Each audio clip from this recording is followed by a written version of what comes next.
inflamatorio de riesgo cardiovascular. Bueno, aquí lo importante es que cómo lo vamos a pedir y cómo lo vamos a solicitar. El uso primario como paciente externo lo vamos a utilizar siempre cuando nosotros estemos midiendo un perfil de lípidos para categorizar al paciente a qué tipo de riesgo lo vamos a clasificar. Entonces, siempre que vamos a pedir una proteína C reactiva de alta sensibilidad, es pensando en el perfil de lípido que le estamos solicitando al paciente para asociarlo y después clasificarlo según la ATP3 en qué tipo de situación lo vamos a colocar. Si la LDL está por arriba de 160 y la proteína C reactiva es alta, hay que utilizar de manera definitiva tratamiento farmacológico, porque es un paciente de riesgo muy elevado. Si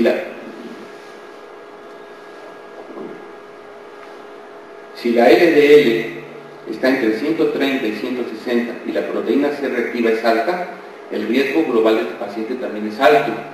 y hay que llevarlo mejor a las guías de ATP3. O sea, este paciente, aunque tenga 130 de LDL, pero tiene proteína C reactiva positiva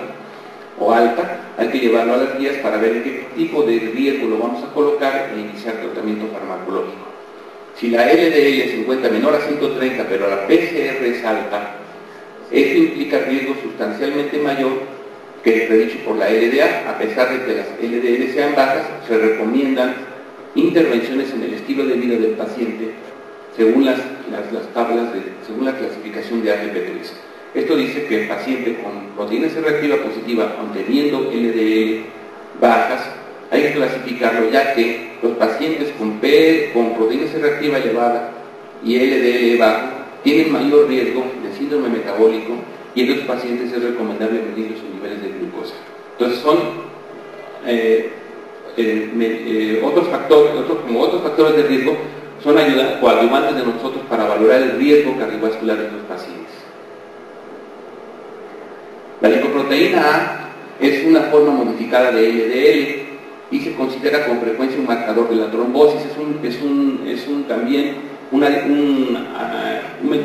armamento adicional que nosotros podemos tener al solicitar un perfil de lípidos, pedir lipoproteína A, porque sabemos también que está asociada a riesgo cardiovascular elevado y promueve la trombosis al unirse a la fibrina, disminuyendo la fibrinolisis. La lipoproteína puede ser más predictiva de enfermedad arterial entre hombres jóvenes y en personas con hiperlipidemia. Entre otros factores de riesgo que en la actualidad está cobrando mucha importancia es el sedentarismo, ya que la mecanización de la agricultura, el menor tiempo para la actividad física ha llevado a nuestros pacientes a una vida más sedentaria, con lo cual ha contribuido a un 20% de enfermedad cardiovascular y a un 22% de cardiopatía coronaria. Entonces, dentro de las medidas que tenemos que recomendar a nuestros pacientes involucrados como factor de riesgo es cambiar la vida sedentaria por una vida mucho más saludable haciendo ejercicio. En este caso, vemos aquí cómo los pacientes con cardiopatía coronaria que hicieron un ejercicio ligero, aquí vemos la reducción de riesgo de menos 38%. En aquellos pacientes con un ejercicio moderado, una disminución del menos 50%, y aquellos pacientes que hacían un ejercicio moderado a enérgico, hasta un 61% menos de riesgo en la enfermedad cardiovascular. Entonces vemos cómo el modificar la cuestión sedentaria de los pacientes mejora su enfermedad y sobre todo disminuye el riesgo de enfermedad cardiovascular. Se recomienda por lo menos 30 minutos diarios de ejercicio físico para reducir el riesgo en todos aquellos pacientes que tienen este tipo de factor de riesgo. Bueno, como les comentaba yo, 30 minutos al día de ejercicio de intensidad moderada para reducir riesgo cardiovascular y sobre todo también siempre recomendar a los pacientes la disminución de peso. La obesidad, como todos sabemos, ya es un factor de riesgo que incluso ya está incluido como el quinto factor de riesgo más importante para la enfermedad cardiovascular. Y en el síndrome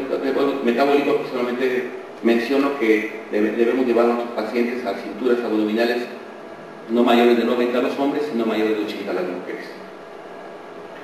La pérdida de peso puede mejorar o reducir muchos factores de riesgo cardiovascular, sobre todo mejoría en la diabetes, en la dislipidemia y la hipertensión. El peso corporal, inicialmente más del 10% del peso corporal y sobre todo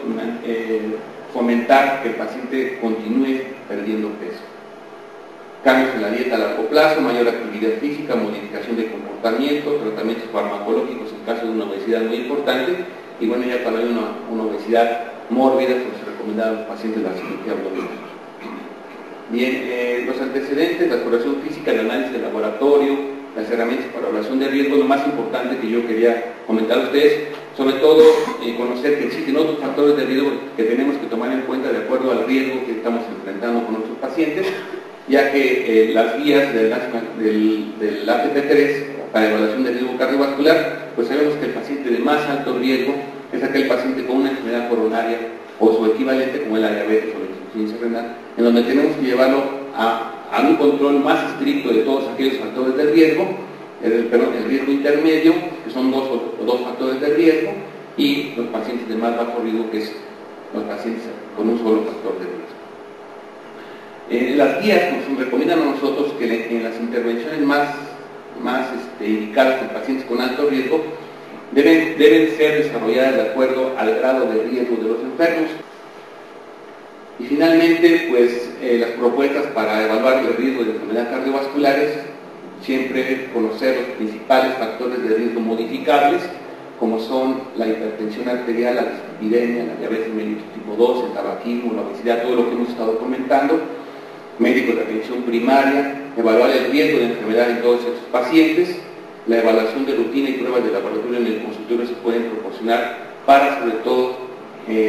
tener nosotros una condición de evaluación y clasificación de riesgo de los pacientes, pensando que existen otros factores de riesgo importantes que podemos utilizar para clasificar a nuestros pacientes, y sobre todo utilizando los scores de Framingham, que es muy útil para ver en qué tipo de riesgo voy a poner el paciente, o en el europeo, que es el score, que es de acuerdo a los factores de riesgo que los pacientes van presentando. Muchísimas gracias.